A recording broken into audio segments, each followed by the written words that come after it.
Hi everybody, it's Kate from Katie Did, and we are going to see what's inside this monster Jasper. So many beautiful rocks. That's a nice thing to find on my way out. Oh, crunch. That is massive.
It's 100 pounds. 97 pounds.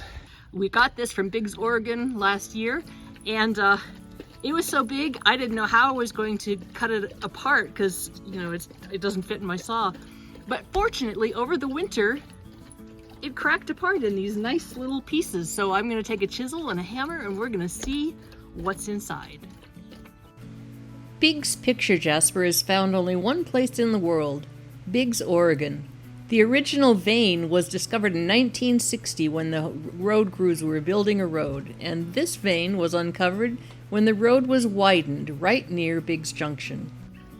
I'll just take a little close-up peek at what we've got here before I actually break it apart. This is what is normally thought of as the picture jasper. They have this really cool kind of brown overlays and circles and things. But this piece has just a whole lot of stuff going on here, so I'm kind of interested to see what's inside. You can see here is the crack. That's a big honkin' rock. I have to say, if I'd known it was 100 pounds, I wouldn't have tried to put it in the wheelbarrow by myself. But I did.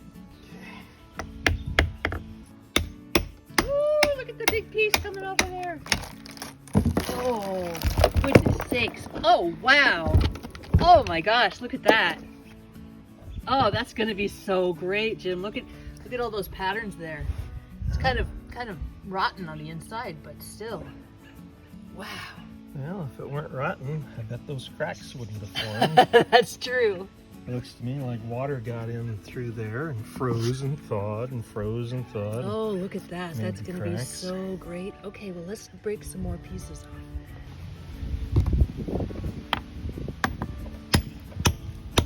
Oh my gosh, look at that.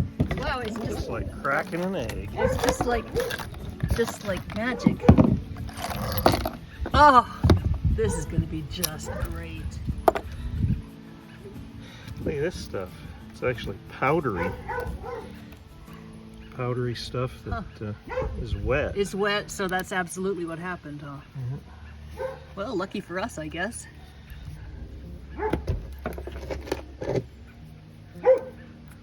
This is gonna come off.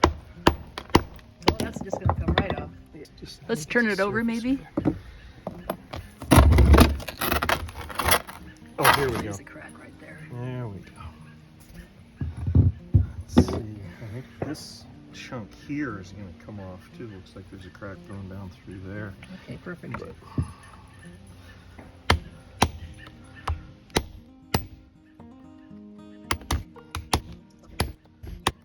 nice.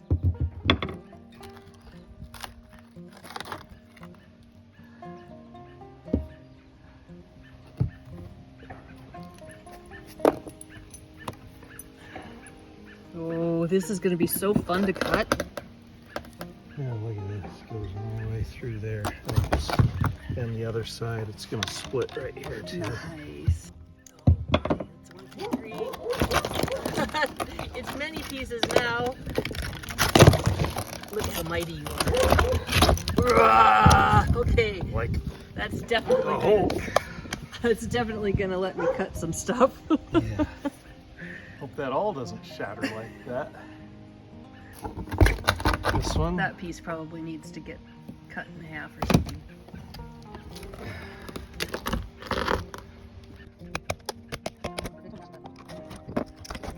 That one's pretty rotten. This is, it's got a lot of rotten stuff in it. Yeah.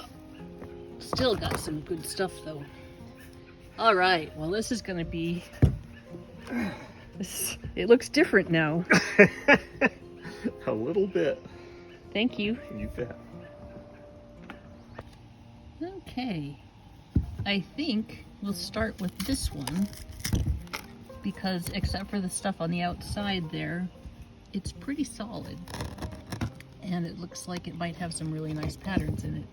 I don't know how deep these patterns go. You can see you've got the red stuff here, but let's just give it a shot. This is exciting. So this is the rock in the slab saw. This is a 16-inch diamond blade, and it is designed to cut through rocks. And the rock travels along the screw super slowly, thanks to my little motor back here. And it cuts. So let's see what's inside. Let's see what we've got here. Oh yeah, this is gonna be just fab. That is really nice. Jasper is a form of cryptocrystalline silica, just like agate. Cryptocrystalline means that the crystals are too small to be seen without a microscope. Instead, the glassy rocks have fractures that are similar to glass chips, a half-moon pattern called conchoidal fractures. Although varieties of jaspers are found around the world, jasper is not actually a technical name for this beautiful rock. A geologist would call it cryptocrystalline quartz jasper variety. But when you're making beautiful jewelry out of these colorful stones, jasper just sounds better.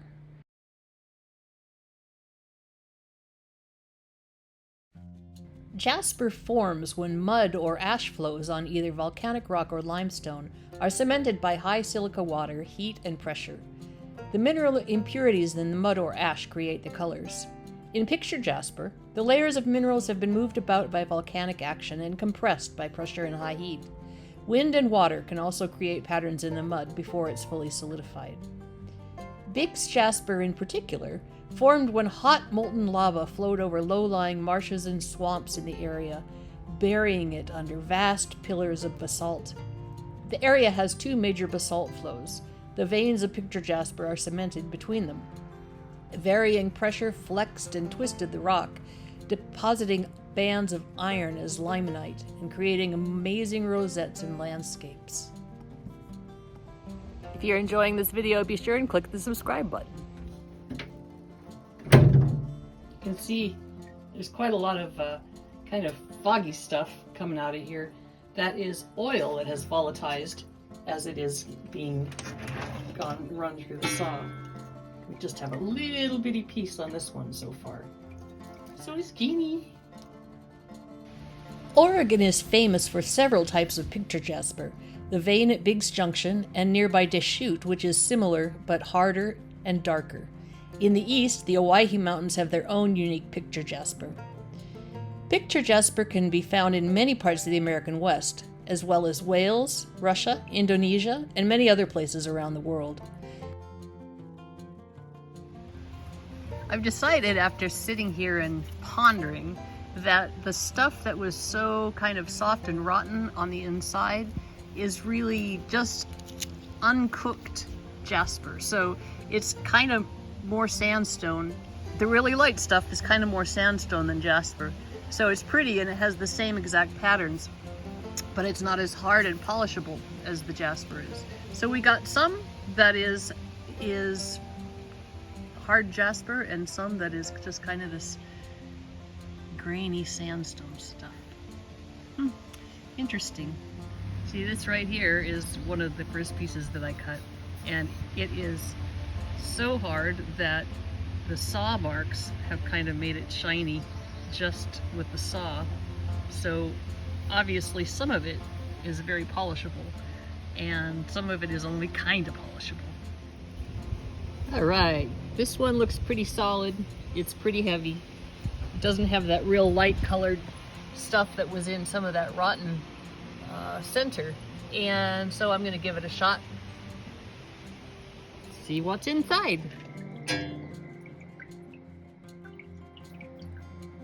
Well, there's some promising stuff there. You know, every single slab looks totally different, so I can never really tell what it's going to be like from one to the next. Moving on. People who ascribe metaphysical powers to rocks say that picture jasper is good for grounding, for connecting one with the earth.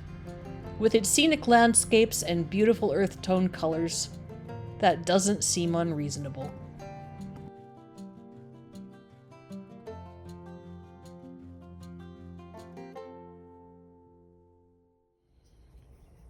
This is a little piece that I made. It actually was originally intended to be a nice oval, and then it fractured on the top, and then when I was working on it, it chipped here. And so now we have this very interesting asymmetrical piece that will be a nice little necklace. I learned a lot about working with this material as I was using it. Got to be really, really careful about fractures, and it polishes, at least this particular piece, polished to a kind of a satin sheen. Well, there you have it. 100 pounds of BIGGS picture jasper broken down into tiny pieces, and then some of it just kind of discarded because it's really not that great. But some of it is really, really good. I hope you enjoyed yourself. This is Kate from Katie Did. Keep on doing. The Yellowstone River is usually full of gifts, but this spring it left behind an awful lot of destruction. In order to help those folks who have been affected by this flood, I'm going to donate $10 off of every purchase of my book, So Many Beautiful Rocks, which is all about the Yellowstone River and the gifts it offers. So if you're interested in helping out and getting a book in the process, click the link below. It's in my Etsy store.